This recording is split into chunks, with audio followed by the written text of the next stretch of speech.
Ito si Raymart. Aktor siya. Ito naman si Claudine Barreto. Actress naman siya. Mag-asawang dalawa. Galing ng bakasyon at sakay ng Cebu Pacific Airline, nakauwi ang mag-asawa umaga ng May 6, 2012.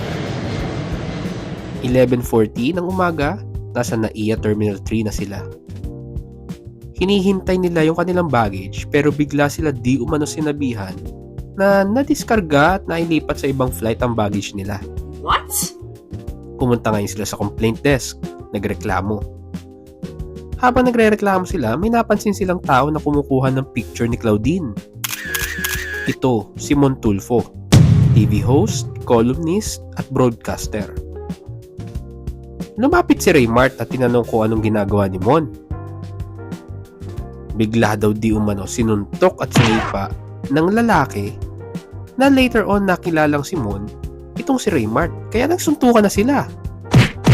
Paglapit daw ni Claudine, sinipa rin daw siya ni Mon at tumama pa nga siya sa counter.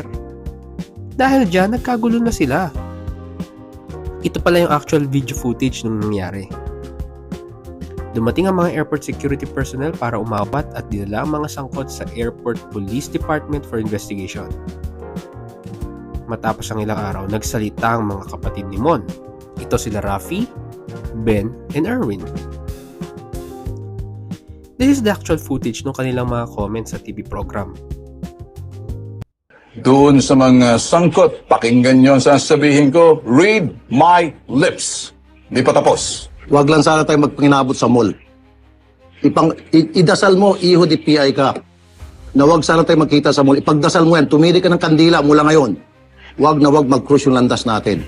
PI ka. Pinapayo ko sa iyo at saka sa asawa mo, huwag ka muna lumabas naman sa dahil pa nagpaabot tayo sa NAIA Terminal 1, Terminal 2, Terminal 3. Tatamaan at tatamaan ka. Wala akong pakialam, pati asawa mo tatamaan sa akin. Nag-file ang mag-asawa ng petition for issuance of writ of amparo. Dinismiss ni Judge Maria Filomena Singh. According sa RTC decision, the petition is not a proper subject of the writ of amparo. Kasi ang rules ng writ of amparo, uma-apply lang yan sa cases of extra-legal killings and enforced disappearances. Hindi nila matanggap na na-dismiss yung kanilang kaso dun pa lang sa RTC. Sabi ng Supreme Court, ang writ of amparo confined o limitado sa dalawang instances: extra-legal killing at enforced disappearance. Ano ba ang writ of amparo? In Spanish, it means protection. Nag-originate sa Mexico at ginagamit against attacks by the legislative and executive powers of the federal or state governments. Wherein, after ng hearing, ino-order ng court na itigil ng government official ang violation sa karapatan ng nagpepetisyon. Sa bansa natin, ginagamit ang petition na yan if may extrajudicial killing o di kaya ay enforced disappearance. May extrajudicial killing kung may pagpatay pero walang due process. Meron namang enforced disappearance kung may pag-aresto, pag-detain o pagkuha ng tao na sinusuportahan ng state. May tulong ng gobyerno. After i-detain, arestuhin or kunin yung isang tao, hindi na ina-acknowledge ng gobyerno or hindi na nagbibigay ng information kung ano nangyari sa taong yan.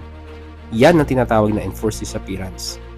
Therefore, hindi patunayan na nagpe-petition na may support ng government at wala ng information tungkol sa taong yan. Ang writ of amparo, sabi ng Supreme Court, para yan sa public authorities. Sabi nga sa mismong Section 1, it covers extra-legal killings and enforced disappearances. Since sa case na ito, walang allegation na nag-participate ang government but only carried out by private individuals gaya ng Tulfo Brothers, hindi yan na-apply. Sabi ng Supreme Court, ang RTC pwedeng mag-dismiss ng petition kung in the first place wala naman talagang authority ang RTC para i-grant ang hinihingi ng nagpe-petition. Nanghihingi sila ng issuance of writ of amparo. Walang authority ang RTC dahil walang enforced disappearance at walang extra legal killing. Therefore, duty ni RTC na i-dismiss ang kaso. For more videos like this, Please like, follow, and share. Thank you.